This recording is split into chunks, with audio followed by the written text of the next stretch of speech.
With that, so we're right at 6:30. A few more people might join as we get started here, and that's totally fine. Welcome everyone to our Thursday night budget talk. Thank you everyone for being here today. I know we as a board we're shifting gears at the moment from superintendent search over to budgeting this evening, and I just want to express my appreciation for you all being here with us. Tonight, as we get started, we know as we are continuing to wind down in the budgeting process, there's still a lot more questions and comments. What I would just ask this evening is two specific ways to engage with the board. Number one, feel free to go ahead and raise your hand, and that's two buttons over from the hang up button, so don't accidentally click that. It's right next to the three dots. So you can raise your hand, and that will put you in a list that we can go ahead and go through. What I would just ask this evening is that if you are a member of our community that hasn't had an opportunity to engage with the board in dialogue, or for various reasons you're not able to attend in person, please go ahead and raise your hand if you do have a question. And I would just ask for any other community members that have already had a chance to engage with the board in some of these other sessions, just out of courtesy to those other community members who might only have this as their only way to access the board, that you would just give them that opportunity this evening. The other thing that we are also going to do is I just turned on the Q&A. Tonight, my only request would be that there's just not anonymous posting. This way, if there is actual follow-up, we at least know who to follow up with. And then just a reminder, as always, we do have some students on the call, and I know families have students and kiddos in the background. We just ask to remember that as we are asking comments, and we know there's a lot out there, and we want to be sensitive to that, and especially sensitive to our kids.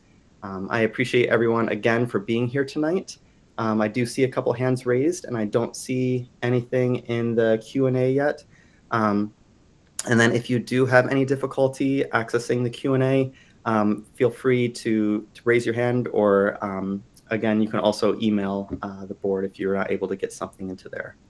So with that, we'll go ahead and we'll get started here. I'm sorry, I don't know your first name because this listed as C, but thank you so much for being here with us this evening, and we'll have you come over into the main room. Hi, yes, sorry about that. Hi, my name is Capella Versluis. I attended Summit and then went through the district all the way up until Essex High School last year. I have worked with EGRP, so I'm familiar with our students in all of Essex Town and the Junctions elementary schools. So this year, over my winter break home from college, I decided to sub. Sorry, I should have prefaced with this. This is just my personal kind of opinion on Summit, not necessarily a question, but I am in college at UVM, so I'm not able to make it to Essex for Tuesdays. This winter break, I came to sub, and I've worked at both Summit and Hiawatha, and in my junior year, I interned at Essex Elementary. On Monday, I have President's Day off, so I immediately emailed Karen at Summit Street to see if they needed any substitute support. Even though I have plenty of homework, a special education internship at Burlington School District's Edmonds Elementary, I instead opt to be at Summit at every chance I get. The community at Summit Street is nothing like I've ever seen or experienced. Each one of my siblings and I had Miss Hamilton in kindergarten and Miss Bergstrom in third grade. My two youngest siblings had Ms. Manns in first grade. So when I was working in Ms. Manns' class in January, she asked me how Beckett and Fiona were. Beckett is a junior and Fiona is in seventh grade. And not only did she remember them, she even knew their connection to me despite never having had me as a student. Her class was also amazed to learn that Ms. Manns had been my brother Beckett's teacher. Beckett works at Rec Kids after school now, and the kids love running around with him. Students often have the same teachers as their older siblings, like in my family's case, and this allows teachers and parents to continue an existing relationship, which is the school and family partnership. Ms. Manns even remembered the small changes in parenting approaches that were different between the middle versus youngest child. I still see Ms. Hamilton at Hannaford's, and she always stops to say hi and see how my siblings, my parents are doing. These tenured teachers are invaluable to our schools and community, and they are the ones who taught me to be the outspoken, caring advocate before you today. The dedication and time that Summit's teachers have put into this community deserves a much more thoughtful and intentional plan than what we've seen. And I just wanted to echo that to the board and how instrumental they've been in my education and success. So thank you for all that you do, and I just hope that you consider that in going forward. Thanks so much for being here tonight. I appreciate it. Looks like Emma Vaughn.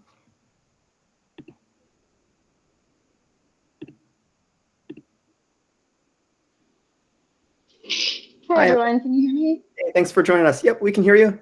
Hey, awesome. Following that with a more logistical question, but I am wondering, I've heard a lot about, I'm a parent of a Summit, current Summit second grader. I have heard a lot about facility layouts in Hiawatha and other places, and I was curious, I've not heard anything about Fleming, the layout in Fleming, and I'm curious if you have an idea where our third graders will be next year, what the quality of that space is like, and if I could just hear from the board, and also for the fourth and fifth graders too, how it affects them. So if you could talk a little bit about that, I would be happy to hear it. Sure, Emma, we'd be happy to. So with that, I'm gonna turn it over either to Brian or Beth, just in terms of getting some of those operational logistics. I think that Brian is the go-to person on that facilities. He's been the one that's been working on that. I can absolutely, for the board meeting on Tuesday, I gave a floor plan and then sort of a count of all of them. I'll put one of those together and get it posted to the website so you can kind of see what the layout is. Yeah, that would be great. I would love to see that. I know a lot of other people would as well. And just real quick, logistically, we cannot, or at least I cannot access the chat. It's not enabled in the same way that it has been in the past. So just a heads up on that. The Q&A, I think, is... Or the Q&A, that's what it, yes, whatever. Yeah, I wasn't able to get to it in the same way that I was the last couple meetings. So just a heads up. So we'll try to get that fixed for everyone and make sure we can get that. So it looks like we closed and reopened it. Emma, are you able to access it now? I do see it now. That looks great. Thanks. Perfect. Thank you so much. Thanks. Thanks for being here. Looks like Keely.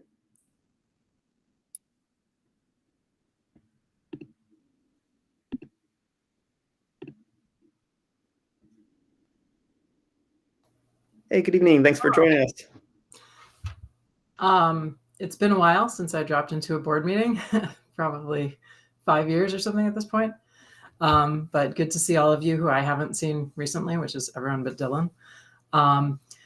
I really appreciate your listening to the community around the music issue. I feel like there are so many ways that you need to consider the steps forward in order to make that happen in a positive way that will result in a budget that gets passed. But that was a really key element. To follow up on the people that have been speaking about Summit, I can see how with the reduction in students in the district, it makes sense to close 1 out of the 10 buildings if we've lost 1 out of 10 students. But to really realize the true efficiencies from that, it would make sense to actually close the building, sell the property, not keep the building open for 20 kids or maybe for use as an office when it's pretty ill-suited to use as an office. There's not a lot of parking for parents trying to conduct business with the administration. It's not set up as offices. So I feel like a clearer plan of how the space will actually be delivering value in its new role would be essential to give us confidence that it will not simply be, oh, we need to pay maintenance on this, but it's not serving students anymore.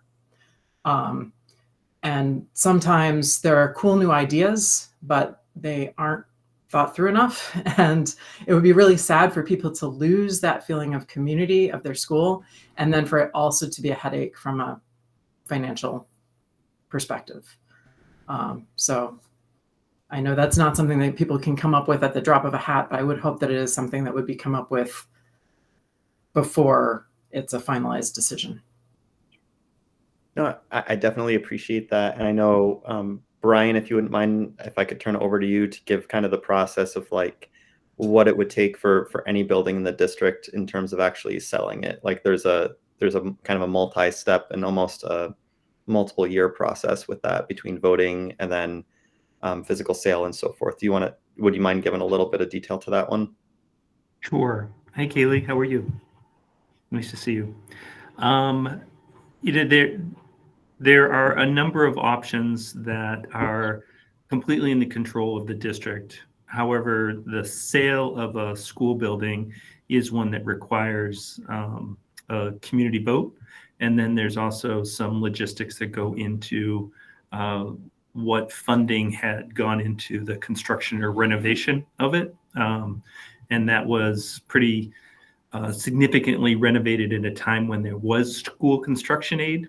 So that would have to be looked into, but it wouldn't mean that the district couldn't lease it and recover some of its costs while it was undergoing a process of complete dissolution of it. So there's a couple of options there, but it couldn't be a quick process of selling it by, say, July 1 necessarily. But it's also a process of, as we've gone through this, we're talking about a recommendation, and in that recommendation, we're still sort of waiting for a budget to be adopted and then begin to talk to other uses. But we've had people reach out to us in response to the recommendation and inquire about how the building could be used by other nonprofits or community organizations and so forth.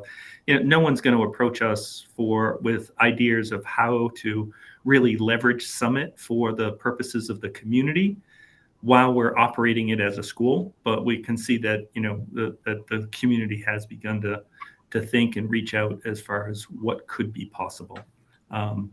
Depending upon how the board moves in the next couple of weeks, we can then start to have more kind of finalized planning around that use. But I think you're right. I mean, the school is difficult to just convert quickly to office space. Just a quick follow-up. It's good to hear that you've explored things with other partners that could allow it to continue to be using to serve children. Like if it's not going to become residential space in any easy way, which our community kind of needs, but that it is a well-suited space for kids. I was in a very demographically small time period. They were always firing teachers when my class came through, and my school converted a whole wing to this thing called Enterprise City, which drew people from all over to learn about, starting businesses and stuff, kids from that grade range. And I feel like if the state is going to demand that we unify as a district with Champlain Valley and all these other districts, maybe there's something that could benefit all 36,000 kids in the district that could happen at Summit. So yeah, thanks for considering all those options. Yeah, absolutely. Thanks so much for joining us. We'll go to Sonia.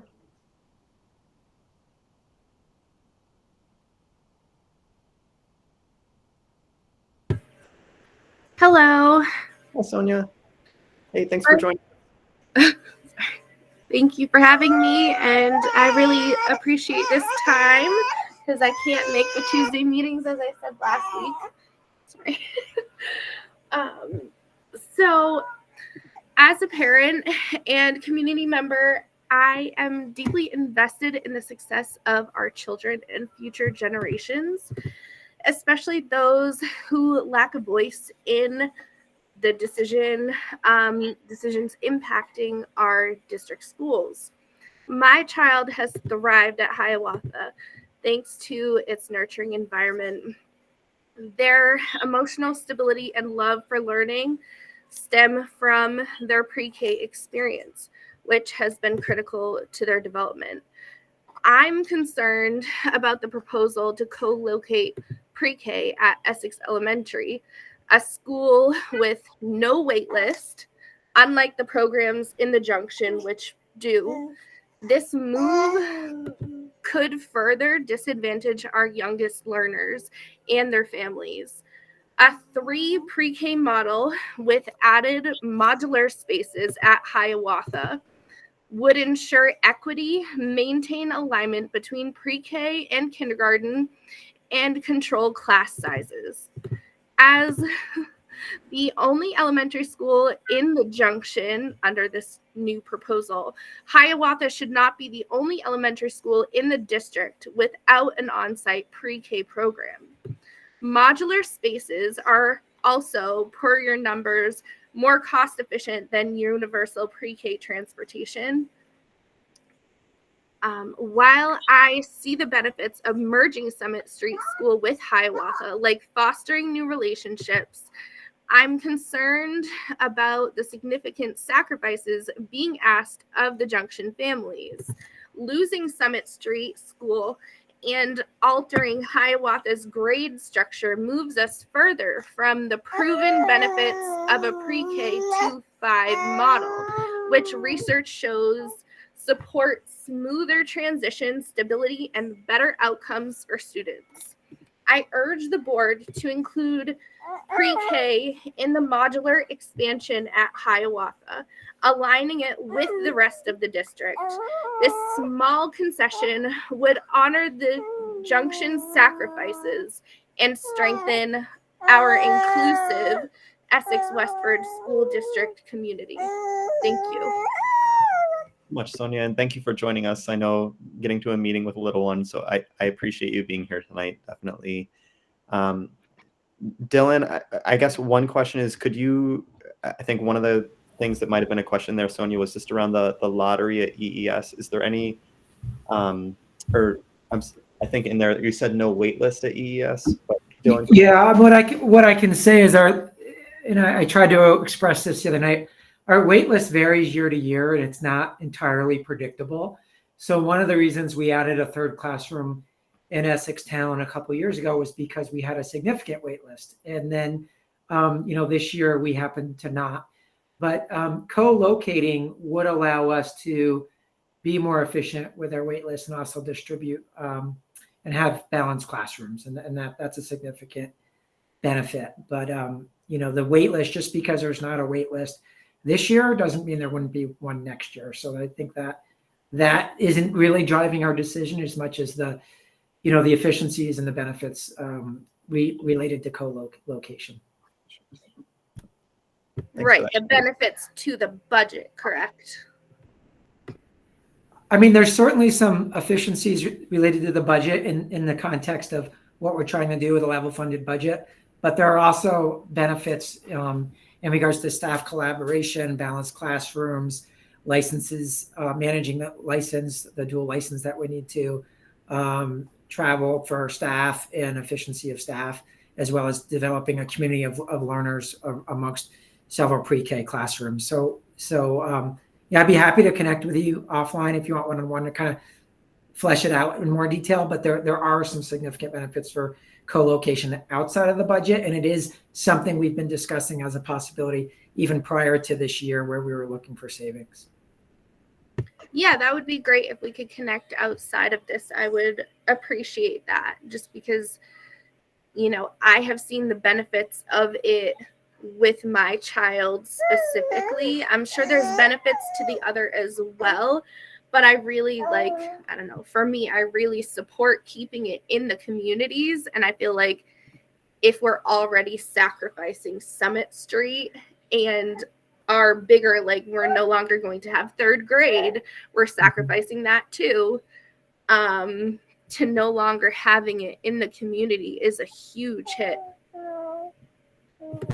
Yeah, thanks, Sonia. I do understand that perspective as well. And I'm happy to talk to you more. And I can, my email is online. If you go into the section of what we do and look at preschool, my contact information is there. And I'd be happy to connect with you and set up a time to talk some more. And Sonia, if you can't find the email, feel free to email me. It's just rcarpenter and then at board.ewsd.org. So feel free to email me. Mine's pretty easy to find on the website too if you can't find Dylan's within there. So happy to connect you with Dylan. Okay, thank you so much. Thanks, Sonia. Brendan?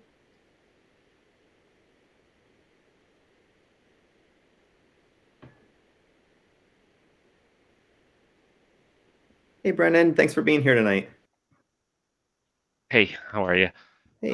Sorry, getting used to Google Meet here. No worries. So couple of questions about the 6 through 8 move in Westford. So a lot was talked about the benefit at the board to that local school community. I'm trying not to use town names. Secondary recommendation is come up with zones, zone 1, zone 2, zone 3. But is there any impact? Dylan talked about efficiencies gained. Is there going to be any impact to the EMS students by not having those students come in and be absorbed? Meaning, is the school going to lose counselors? Are the existing students going to have less services available to them because that additional funding, if the Westford school stays open or 6 through 8 stays there, it's going to not, it's going to be divergent now. It's going to be in 2 separate schools. I just don't know if you can talk about that for a minute. Sure. So I know in terms of the motion that was made, and then the request of administration was to basically look at that roughly 225,000 and ask administration to come back with where those reductions would be made to basically have the trade-off. So that was one of the things that we had requested administration to bring back actually this coming Tuesday night in terms of the budget proposal on where those specific cuts would be coming from. But Beth or And Brian, I guess I'm about efficiencies too, like kind of going off Brendan's question. Yeah, I can address that. We have been thinking about if that Westford move, the middle school doesn't move to EMS, then we would have to adjust class size and look out without those additional students. So it may mean a few positions that would be lost at Essex Middle School. Okay, so those existing students might either be in a bigger class than they would have otherwise, or they might not have an additional counselor available for the school or something along those lines. I think we're all set with school counseling, but it might just Okay. mean an adjustment in the class sizes. I don't think that they Okay. would be too large. It just means that we're not going to have those 60 students in there. So we just have to readjust, right, to Okay. what the plan is. And again, there's no like set plans. So this is Yeah, just yeah. thinking about if they don't come, then we revert back to what it would have been if that idea or strategy did not come about. Okay. And then Does that help? the other, that does. Yeah, I'm trying to figure out, who loses what. And it's not just the money aspect, it's like availability of things, right, at a school with more teachers. And some of that collaboration those teachers might lose. So there's some like ancillary benefits. And then I guess the only other thing tied to that I'd urge the board, at the meeting, there was some talk of like, hey, we should delay this. That seemed to be the initial thing that prompted some of this discussion. Delay, we should take another year to make a decision on this, to give the community time to get ready for it. I'd urge the board to make a decision sooner than later, because there will be a disruption, and it feels like it has the opportunity to cause rifts in the community if it lingers. So if the decision is, hey, we're gonna keep Westford 6 through 8, my preference would be for that to be communicated as this is what it is. This is off the table, moving it. Or if the decision is, hey, we're going to move it, but we're going to delay, that should be communicated. Because I don't want to be next year in December in budgeting process and go through the same cycle of this. Yep. Absolutely hear you on that, Brennan. I really appreciate that. Thank you. Thank you so much for joining us tonight. One that goes along with Brennan's questions that is in the chat, and then we'll circle back to the first one. And Beth or Brian, you might be able to answer this one. I don't have it right in front of me with the Google Meets up, but what will be the 2025 projected class sizes for grades 6 through 8 in each of the buildings with Westford not moving? I don't have the slide number in front of me, but I know we had the projections for the move included in the last slide deck, but Brian, am I assuming correctly that would be something we would see potentially at our next meeting on Tuesday? Yeah, we can model just that isolated one. Again, we're we're trying to understand without the additional students, it's not so much entire positions, but Right. just like we did throughout it, there are personnel that are based upon the number of classrooms, so that there's a rotation of specials and all that. And so we're changing now, not just, you know, the number of students, but also the number of classrooms. And so we're working on to kind of get all of that together. Sure. Christopher asked a question in the chat. On Tuesday, a board member said the pain of this process must be shared across the district. Now that the proposed changes for pre-K and Westford have been unwound, can you explain how any pain or sacrifice is being shouldered outside of the junction? I will toss that to any other board members that would like to answer. I'll jump in. You know, proposals made. We did make a vote, but I think it's the same thing as we've done with the other pieces of this budget. For me, again, I can't speak for any other board member, but I was willing to look at what the numbers would look like and what would be the cost, and that we have to make that final decision, most likely next week when it's presented to us, if we want to accept that or we want to go back and reverse course and go with the original superintendent's recommendation. So that was kind of my thinking of it, and I think that we take these things. We don't take these things lightly. So when looking at that, there for me, I want to look at the cost on both sides of it, and if give the district an opportunity to take a look at that, and if we find that it doesn't work, then we have a recommendation on the table from the superintendent. We can go back to that, and again, it would go back to what the superintendent talked about with class alignment. And again, we understand that. We definitely understand what the thought process about that is there. But again, we're looking at options. And again, this is a hard process. It's not easy. It's never been easy since I've been on the board, but that's my perspective on it. So, Christine? Yeah, hey, thank you for your question. Going in the chat to Christopher. I didn't make that comment, so I can't speak to what was meant by it. I will say,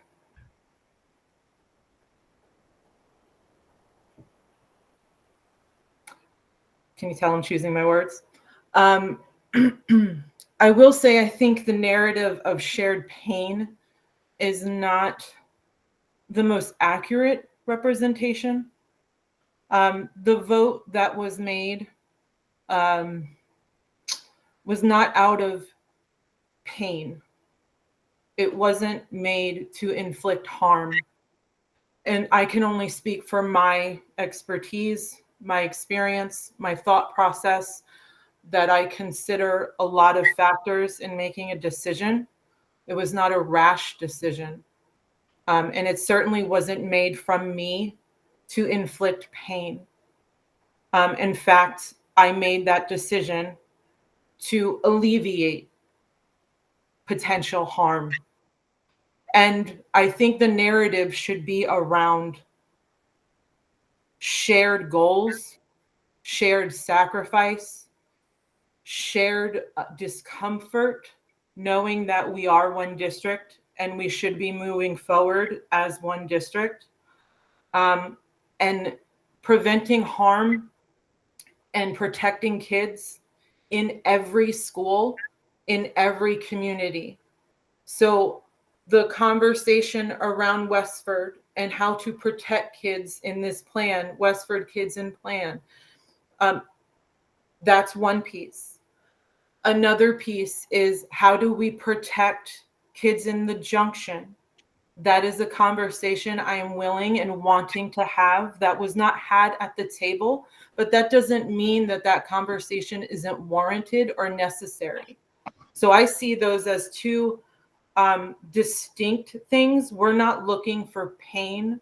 We're looking of alleviation of harm, knowing that there will need to be sacrifices. I don't think this is the end of what you saw on Tuesday. It was 11 o'clock at night when we wrapped. That was not the end of the conversation. Had I been able to maybe drink coffee, I could have gone a couple more hours and made some rational decisions. But I still think there's more conversation to be had. So I just wanted to put out to the community, shared pain is not my personal goal. I think cooperation and acknowledgement and protection of all people and our students should be the narrative. Thank you so much. Robert, do you mind if I just add one other little thing? I just wanted to kind of echo what Marlon was saying, and also Christine's point of, continuing the conversation. It is really difficult because we're in this sort of deliberative process.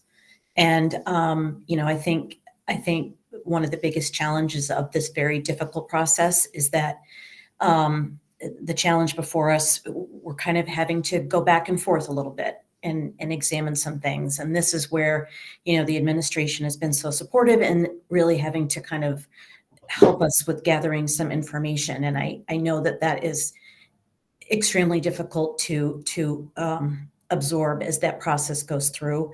But I think that what we're all trying to really be committed to is understanding that this is a process and that we haven't, it's still ongoing. So the fact that we are continuing the conversation and possibly, revisiting parts of it, I think is just kind of part of what we're having to do right now. But really appreciate those questions. Thank you. Yep, Gretchen, I'll turn over to you, and then I'm going to hop into the chat here, and then there's a couple more with raised hands. Sure, thanks. And I just wanted to echo for my own,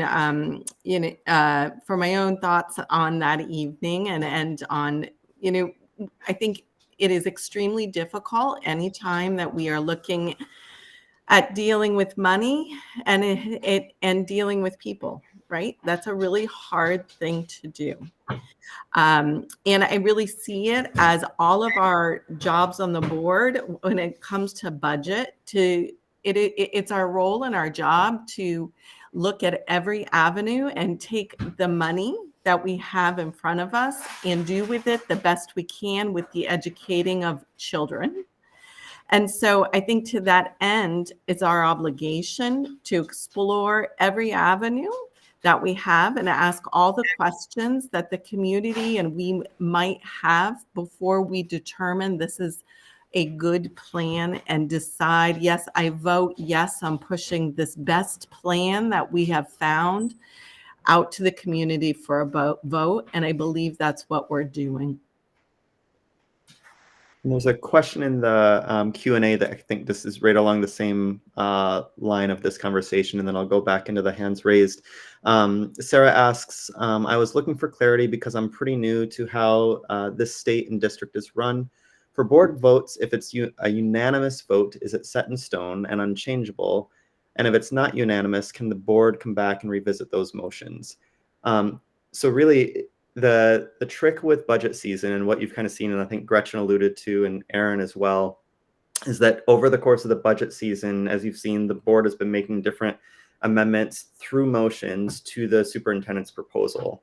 So in an example, a few weeks ago, the board made the motion to bring back music to full. That was I believe, unanimous vote at that point in time. And then the administration brought back proposed cuts in other areas to maintain music at full. At that point in time, after the board looked at those cuts and also looked at our initial motion that was made that was voted upon, we made that motion one more time to solidify that, to ensure that the board was comfortable with both the new areas of cuts and maintaining where we were with music. So through this process, Sarah, for the budget, like, there is opportunity for motions to be made or things to be changed, because this time that we have right now is that time to work things out to the point where we as a board feel very comfortable that we have a budget that has been proposed by administration that is honoring our community, but more so honoring our taxpayer and making sure that the strategy is in place to really aid the students in our district. And that's what we hire the superintendent for, that they are the ones that build that strategy, build that plan, and build that process. And then once at the end of this process, month-long process, we then vote on that Once we vote on that aspect, that is then the budget that goes to the community.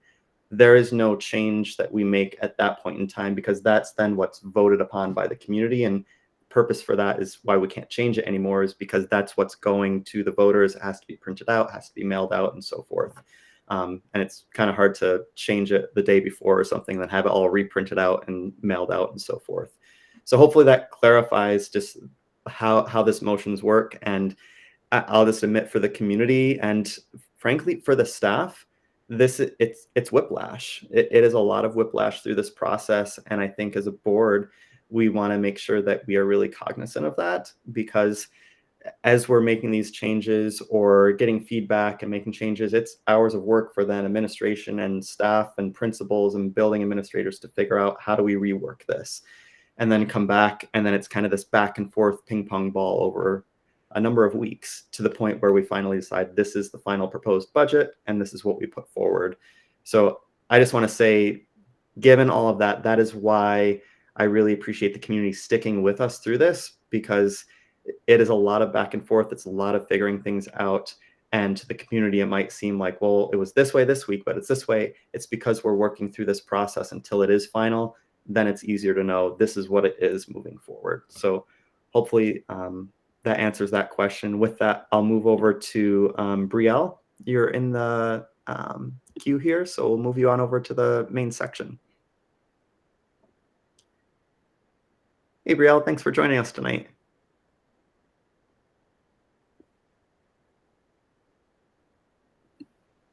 Hello. There you go. We can hear you. Thanks so much. Just a quick question. Thanks everyone for doing this again.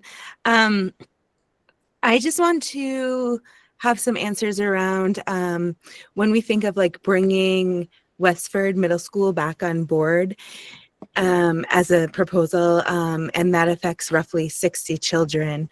You know, why would that come into play when, you know, Summit wouldn't come back into this proposal, which affects a larger amount of our children, and also is a huge hit for the Junction, because we do lose our 2 pre-Ks. We lose our Summit. We go into a school that we don't really fit in. We send our 3rd graders to Fleming. We haven't really been given clear answers of like where they would even go in that building. So when you look at kind of pulling the Westford Middle School back into the equation, but again, Summit is just left out of it. I just want a little understanding around that. And I know on Tuesday, a lot of was referenced like transportation and buses not being reliable. But that's the case in the Junction, you know, as well. Like if I work in Shelburne and the bus is canceled, you know, I'm in just as bad as a spot. And then the other thing that was referenced was that like you weren't invited to Summit School, but you were invited to Westford. And I know that we did get a request, you know, to come in on Monday, and I thank you all for that. But I do want to point out that last week at the same meeting, Miss Jacobs, one of our 1st grade teachers, did invite you all, and she said she loves it. We love our school and we would love to come here and continue the conversation. And that was not addressed. It was basically ignored. So, you know, you were given an invite last week. And so we're just kind of trying to wrap our head around the fact that, again, we feel like the Junction's just kind of being shuffled aside, not giving clear answers. And honestly, it's like consolidation is probably a good idea in the future. But this feels like a 12th hour, you know, we're saying we're listening, but we're not. The Junction seems to be taking the biggest hit here. And maybe I'm biased thinking that because I'm from the Junction. But if you look at what the Junction is using or losing compared to the other schools, it's a big, big sacrifice that we're giving without clarity, without answers, you know, going into schools that we don't fit in. It just feels like a lot from the Junction. And I just want answers around that. Laura, do you want to take this one? Sure. It's not choosing like Westford kids over Junction kids. It's that's not why I made the motion. I want what's best for all of our students, and I could not reconcile the big shift in such a short amount of time for a relatively short, not a big amount of money. And I want to do these moves thoughtfully and intentionally, and that is why I brought it up for discussion, because it did feel very rushed. So, but that's the same exact thing with Summit and the Junction. I do not want this to turn into like Westward versus a Junction. I'm not saying that all like awesome, bring your school back in, you know. But if we're giving that same consideration to another area with a smaller contingency of children at a higher grade level, which means a little more resilience, maturity, able to handle this move a little better, then I think that respect needs to be extended for our tiniest learners in the Junction. And so that's where I personally, and I know some other, you know, families that I've talked to are kind of having that, well, if we can pause here because it is quick and it needs to be intentional, well, that goes for the whole plan. Yeah, I don't disagree. I don't disagree. Christine. Yeah. Hi, Brielle. Hi. Good to see you. Here was my thought process. And hindsight, I should have shared my thought process. I see them as two distinct conversations. In my brain, they were two distinct conversations. It's an and, not an or. Mm-hmm. However, I live in the Junction. My kiddos go to Junction schools. Summit was the first school that, when I moved, took wonderful care, like, of my kid transitioning from her move here, right? Didn't know anybody. And so I am aware of how wonderful Summit Street School is, and the staff and the culture and just everything. I try to separate my bias, right, from that. Here is my thought around Westford. In my experience and understanding, rural kids that don't have reliable transportation do not have good futures, like outcomes. It impacts them, right? So research is showing that if they can't reliably get to school, then I'm thinking in my head, if they can't reliably get to school, they don't go to school. I don't know how they're going to school. And what I know is that when those rural kids and those kids in rural areas are not getting to school, they're then not getting prepared for high school in a plan that has less intervention supports in high school than in any other level that we have. Early intervention is key. We need things in early intervention. If there starts to be a regression in those 6 to 8 Westford kids, because they can't get to school. I had no assurances, which is why I asked the transportation question. Mm-hmm. Without that assurance, without that information and knowledge, had it come back to me, yeah, we'd be able to reliably get them, I would have made a different vote. I can only speak for myself and what is going on in my thought process. I almost made a motion on Summit because I think the same discussion needs to happen and is warranted around Summit. I've been vocal in my advocacy in class size and understanding of what class size does and how it impacts. It is difficult for me sometimes to step out of my experience, but also my expertise. Mm-hmm. So while I rely on the folks in the district and the people that have been doing this work, I come from working as an MTSS coordinator for a school district that was nearly 15,000 kids. I was in charge of 1,200 myself, making sure they got what they need, looking at their data, making data-informed decisions with them, looking at systems of support. So 1,200 was on my plate. And so I understand what a good plan looks like, what needs to be there. So it's really hard sometimes not to step over into that, but I can't help rely on what I know about good first instruction, class sizes, interventions, and what's needed, which is why I keep asking the questions that I do. I did not put the motion on the table because, one, I want to have that discussion. And if I put the motion out there, I don't think there can be a rich discussion because I have I think, an advantage, but yet in this arena, a disadvantage because I rely on my experience, whereas the other board members might not have that RTI experience that I do. And in how to make a master schedule and in budgeting and all of those other things. So it's hard not to cross over, but yet at the same time, I am one person. So I am so thankful that there's going to be a meeting with people at Summit on Monday so that other board members can engage with you all and have those conversations and get maybe a more robust understanding of the impacts. I hear you. I want to assure you that I hear you. I can't speak for other board members. And I do have more questions, but my care and love for every child in this district is for everyone.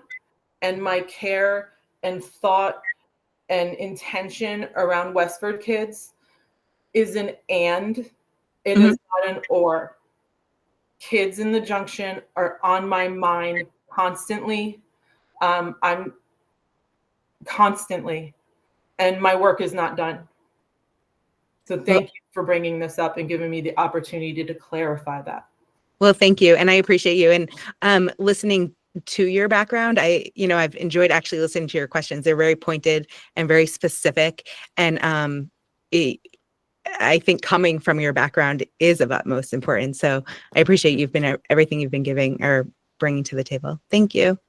I think, Brielle, the other thing to add, so Monday, there'll be a time from 3 to 4 for staff members, but then from 4 to 6, that's for parents as well as staff members, and that'll be at the Summit Gym. So we'll be there and we'll have that time as well. So if you're able to make it, and also just while other individuals are on the call, like kids are welcome to come. Like awesome.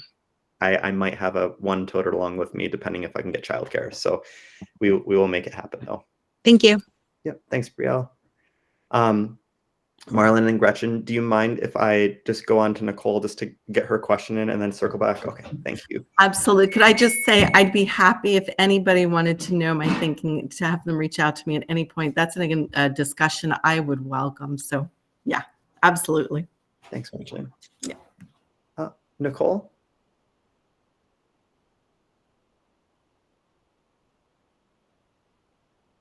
Hey, Nicole, thanks for being here.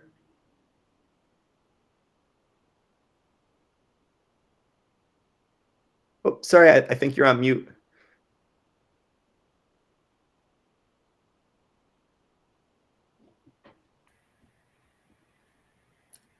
Hey, Nicole, if you look to the far bottom left, you should have the microphone there. It might be red. Yeah.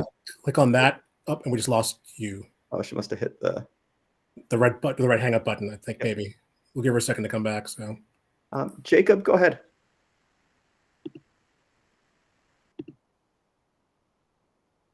Oh, Nicole, here, we'll let you go ahead, Nicole.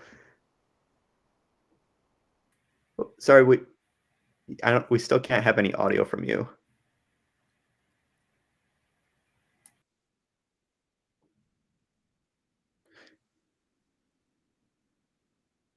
You know what we can do is if Nicole, if you can put your question, if you have a question to put in the chat, I can circle to that one.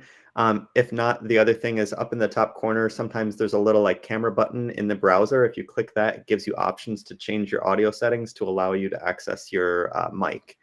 But if you're okay, if you want to try messing with that, and we'll circle back to you if you're able to get that straightened out. Hey. And then if not, please go ahead and drop into the chat or send me the email as well. Hey, Robert, one thing for Nicole to try too, if it's not on top of the screen, at her microphone, there's the little arrow button up and down. If you click on that there to show you your microphone and your speaker, you may want to just re-click on your microphone, because sometimes what happens when you first come into Google Meet, it does hang up. Yeah. Try that again, and sometimes the microphone will work. If it doesn't, we'll go with the chat, but those are options you can try. We're trying. Thank you, Nicole. I'm so sorry. Just a couple of questions. I'm going to try to run through a couple of these questions quick, as I know we have 10 minutes left, and then Jacob will get over to you as well. I saw a couple of people saying that they'd love to be part of the conversation. Again, that's Monday for parents and families from 4 to 6 p.m. At the Summit Street Gym. A comment in here just around pre-K. It's a big shift. No matter the location of pre-K classrooms, we're losing 3 FTEs. Classes and caseloads are increasing. Classroom teachers will share responsibilities around half FTE for the community of ECSE. It's a huge impact for ESP kids and the community as well. So just to give more context in terms of the impact. Under the current proposal, this is Greg's question. The plan for Summit is to create a larger footprint for ARC in order to expand the program and move the district office to a district-owned building. Is there any data on the availability to hire qualified clinicians for this expansion, or is it just a hope? Dylan, you want me to toss that to you? I know, like, just in general, I can tell you, Greg, that the district does have a hope, and I think also some plans as well, engaging with local licensed individuals that might not have a space to be within our buildings. I can speak from a parent's perspective of having a kiddo who did receive therapy in one of our school buildings and had other friends that received therapy as well. And that was a great arrangement that was worked out amongst the school building admin and that individual. So again, like, it is happening, but now I think, Dylan, there's more of like a hard and fast plan to go that direction to provide those supports. Yeah, and Erin and I do this work together, but I'll let her chime in a little bit on this, and I can chime in if needed. Sure. Thanks, Dylan. The ARC program itself is already staffed. So the need for staffing related to ARC and the move for it is not tied to needing additional staff.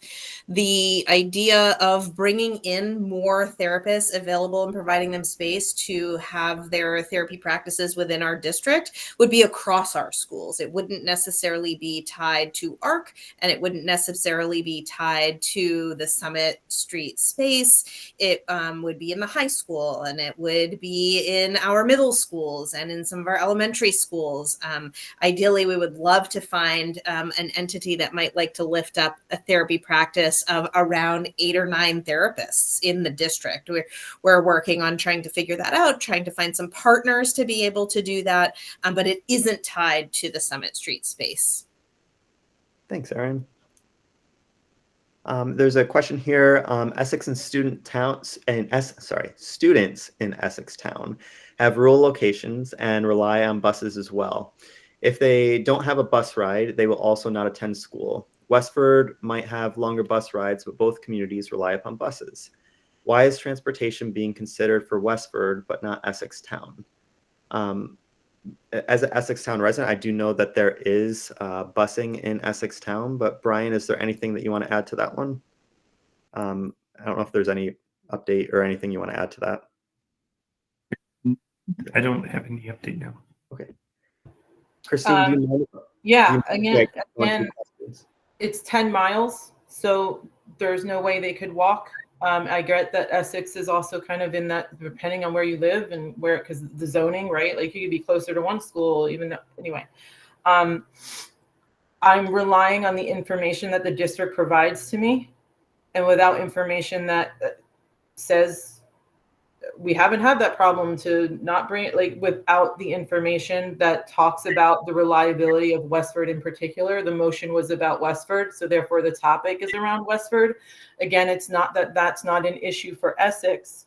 It's the motion at the table was around Westford. So that's why it became up about Westford's transportation.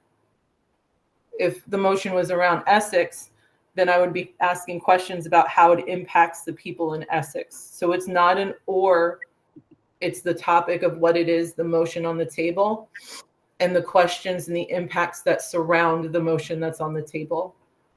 It's a valid point, but that's why that other did not come into play in my schema of making decisions. I think there's another question here. Brian, you might be able to answer this one just off of the staffing list. What is the savings of eliminating the EHS assistant principal position and the cost of adding the EHS athletic coordinator? Will EHS have both a full-time athletic director and a full-time athletics coordinator? The model moves so that the district for 6 through 12 will have a full-time athletic director and a full-time activities coordinator. And so we're going down a licensed administrator in the front office. We're having a licensed administrator as a athletic director, and then we're reorganizing how the middle schools have local sort of site organizers for home games and some of the other stuff that happens there. I believe we have a slide that's been in each of the decks since the 28th that talks about the savings that is anticipated, because there's also additional clerical staff that were being eliminated out of the high school's front office. Just looking for that now, but I believe we've reported to the board and the community some time ago what that prospective savings was. Hey, Brian, I think it was on slide 69 of the last presentation, I believe. Is it the EH administration down $226,000? Would that, yes. Does that ring a bell? Yep. Okay. Yeah, so for folks that are looking at the latest presentation, it is on slide 69. And then jumping on one then to another, this is just a reminder. Amber says, just please remind stakeholders about the impact of CLA with digestible examples of its effect to taxpayers in 3 municipalities to clarify misconceptions about tax increases.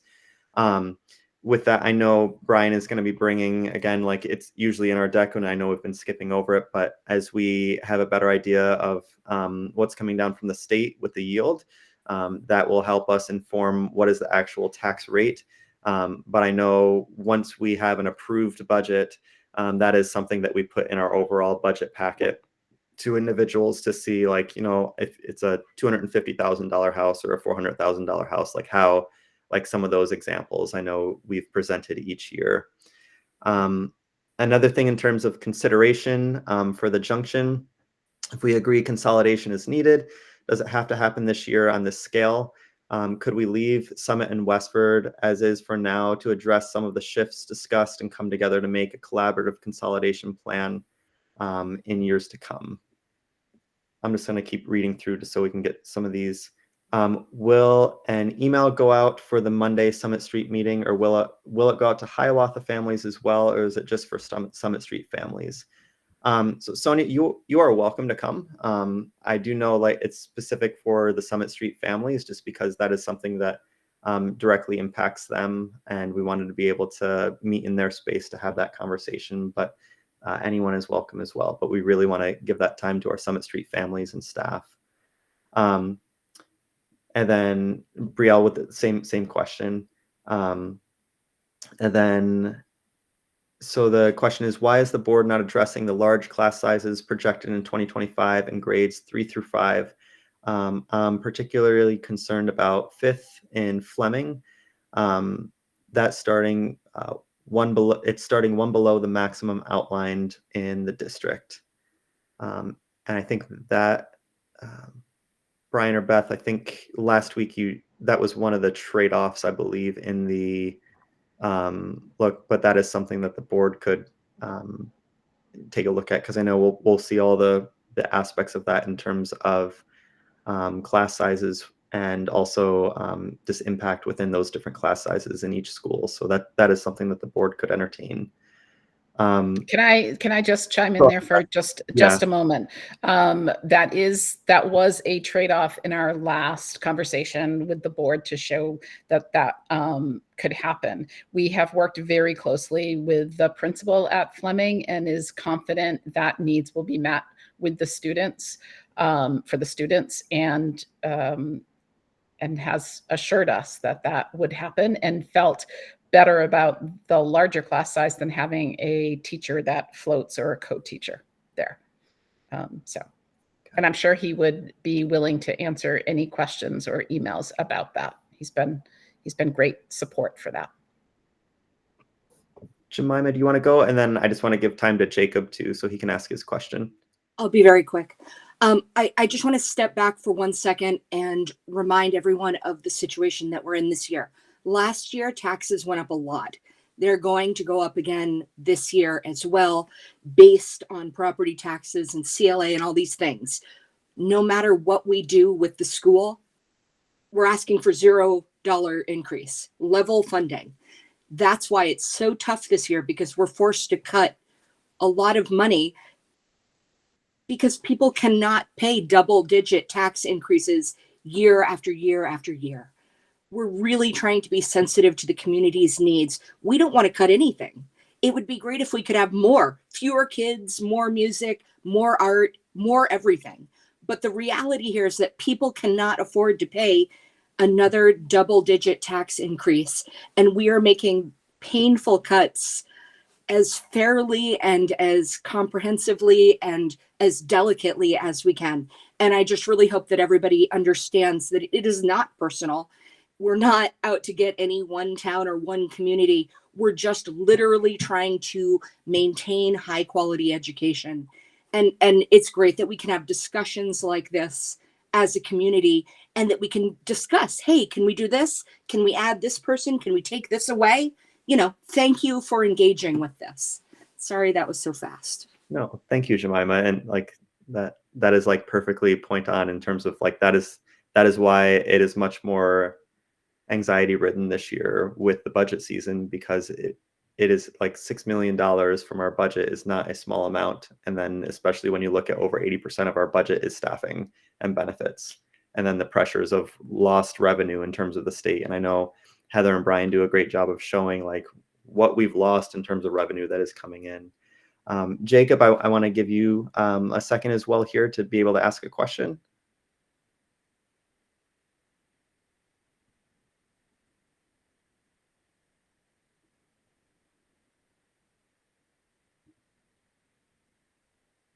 Hey, Jacob, thanks for joining us.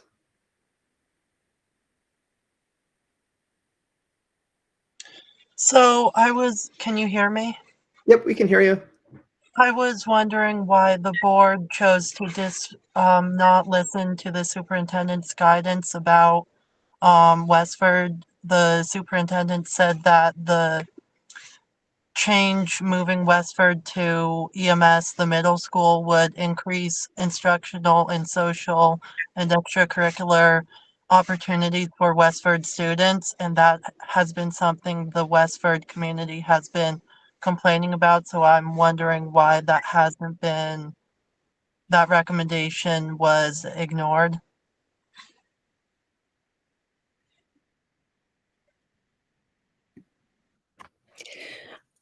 I wouldn't say it was ignored. We obviously took it into consideration, and the feedback that we were getting was very strong against it. And again, it's such a huge upheaval for students that I just couldn't. To me, it wasn't worth the savings. And I didn't ignore it. I thought about it, but I really just couldn't reconcile that. That was my thought process. But it isn't just about the savings. It's also about the increase in educational opportunity, fairness across the district. That was the reason that was in the slide on Tuesday. Mm-hmm. Yep. That was not the feedback that I was hearing from people, that was a huge concern. The concern was that it was happening too fast, and that another, in transportation, that was another issue for me too. Would the bus from Westford to the high school be able to go to the middle schools? Would that timing work out? I don't know. Could Brian answer that? Oh, Brian, you're muted. Sorry. Just getting used to video meetings. I believe that the timing would work out, Jacob. Yes. So since it's only 60 students who are middle school, and that would be 30 students riding the bus, since you said about half opt in, that would be 30 students. Couldn't that Westford bus for the high school also transport students to the middle school? Yeah, we would actually have upwards to 3 buses available to transport middle school and high school with the way that the route is constructed. Westford only does a single route where everyone else in the district they do a K5, and then those same buses go back out and do a 612. Westford just does a K12 and then transports from Westford School to the high school. That we'd easily have enough capacity to bring down middle school and high school students. We'll plan to end around 45, but I want to give Gretchen, then Anne Marie, and then there's a couple more questions in the chat here. So I'll let you both go. And I'll be real quick. I really feel, Jacob, that I have an obligation to listen to the information, make sure that I have what I feel is the correct information, that it makes sense to me to evaluate it and balance it with all the other information that's coming in, right? And so I would not be doing my obligation to this community, the whole community, if I didn't do that.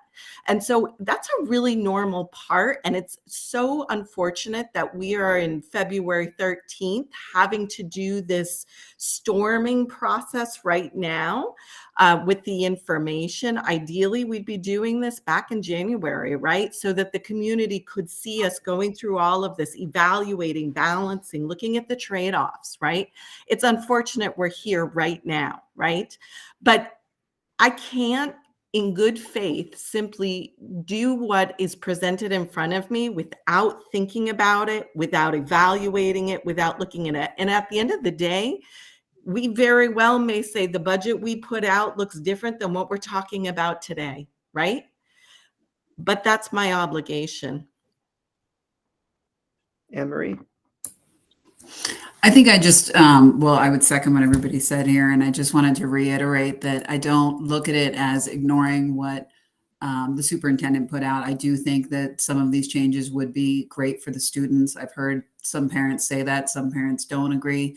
But I think what it is understanding the logistics and the planning and making sure that we do it in a very thoughtful way. And I would say that I think middle school is a very tough time for kids. And like big changes like that, when you're already going through so much at that age, and I speak as a parent who have had kids, 6th grade was the worst year of my life for both my kids. And so I just want to be really smart about it. And I think asking for more feedback and understanding what the options are is just what we're looking for. I know there's another question here in the chat. Beth, I might give this one to you.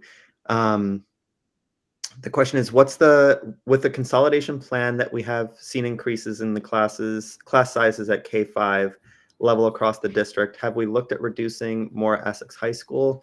Do we have an average class size data at the high school, especially in grades 11, 12? Yes, I'd be glad to take that, Robert. In December, I think it was a December 12th meeting, as a superintendent, I gave a class size report to the board and filled them in our current class sizes, which included Essex High School as well. And in a later meeting, we discussed the class size at Essex High School and how the registration works there. And we changed the registration signups to see the add drops in the fall affect class size a lot. So they changed that registration process.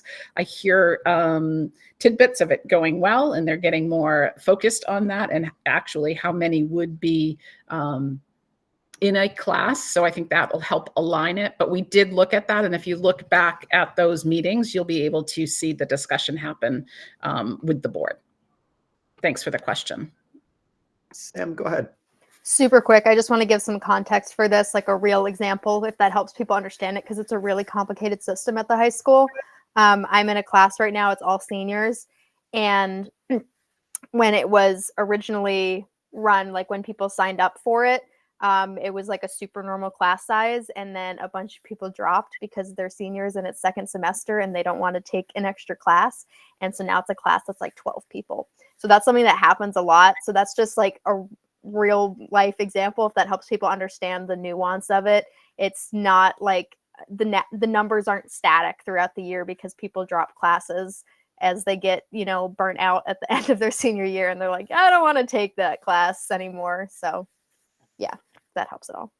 Thanks, Sam. We have 2 more things in here, and then I'll wrap us up for tonight. I've previously raised this, but I encourage the board to reconsider student athletic fees at the high school level. Those programs use public resources, but cut kids' strikes, which feels extremely exclusionary. Alternatively, create an athletic program that doesn't cut kids. And then Brian touched on consolidated fundraising, which is great. The boys basketball program had to raise $500 each and raised $12,930. The girls raised $14,527. And then the last one here from Christopher is the proposal has received widespread negative feedback from families. Potential positives have been highlighted, but the board has been quiet about 3rd graders moving to Fleming.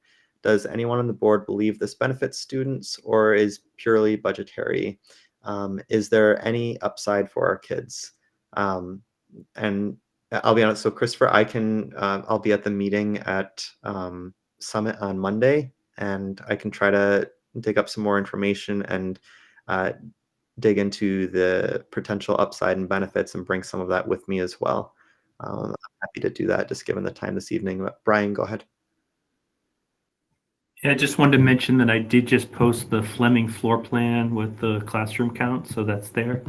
And the good part about our district is we know exactly what it's like to have a 3 through 5 school because we operate one.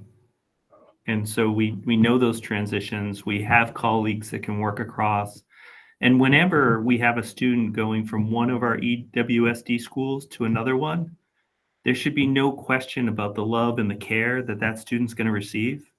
These students are not being transferred out of district. We're not redistricting. They're transferring within our own district. And our staff, as a person who had kids in the town and school and in the junction, I can tell you that there are no exceptions for the excellence of our staff. And it's not unique to a single building. And that's one of our strengths, actually. Christine, go ahead, and then we're going to try to get wrapped up here. Yeah, I just wanted, that did come across my vision, my viewpoint. In fact, last meeting, I asked a question and Beth answered it around first instruction and class sizes for what was being presented, including Fleming, the proposal of Hiawatha, EES, all of it. And I was assured that the class sizes as proposed keeps first instruction. That means general, like when your kids in the classroom size all day with the teacher giving that instruction, that the class sizes there were manageable. So I was given assurances of that. It was definitely a question I asked. Great question. And Andrea, so there's the question around where is it posted? So I believe it's right on the EWSD budget page. And it's actually, you might, so Andrea, you might have to refresh the page because I actually just refreshed the budget page on my end. And it's 21325 Thomas Fleming School floor plan and classroom count. And I think, and forgive me, it's my mind is a little bit like spaghetti at the moment, but I think it was Emma earlier that had asked the question about the floor plan as well. So if you were looking for that, that is out there at this point. What I just want to mention again is just a reminder that Tuesday night we do have our budget meeting, and that'll start at 6 p.m. at the high school, but also on Monday evening from 3 to 4. Definitely invite staff to engage with the board at Summit. And then from 4 to 6 p.m. on Monday in the Summit gym, we will meet with families and parents, as well as any staff members if they aren't able to attend that time from 3 to 4. We wanted to give staff a little bit of time because we don't want to have them try to stick around town if they live out of town and try to drive home after that point in time. The other thing, this is a really quick update since we'd have so many community members on the call at this point. We did finish our final round of interviews today with the candidates, but this is where we need your help. So online, if you go to the website, there are recordings of all 3 candidates with both the student panel as well as the parent community panel interviews. And then there is a link where you are actually able to, as a community member, to submit feedback on each of our candidates. And we would just really be grateful for as many individuals engaged in that as possible. We really believe through this whole process, especially for selecting our new superintendent, that we wanted high levels of community engagement from both identifying what the job description would be all the way through helping inform our decision on the finalist. So I just want to say thank you, and also just a special thank you to board members, as we've been at the district office. I forget what time we started this morning, and then we got home, ate quick, and then hopped on this one. So thank you, board members, for sticking around today, and have a restful day tomorrow. Stay safe, everyone, and have a great night. Thanks.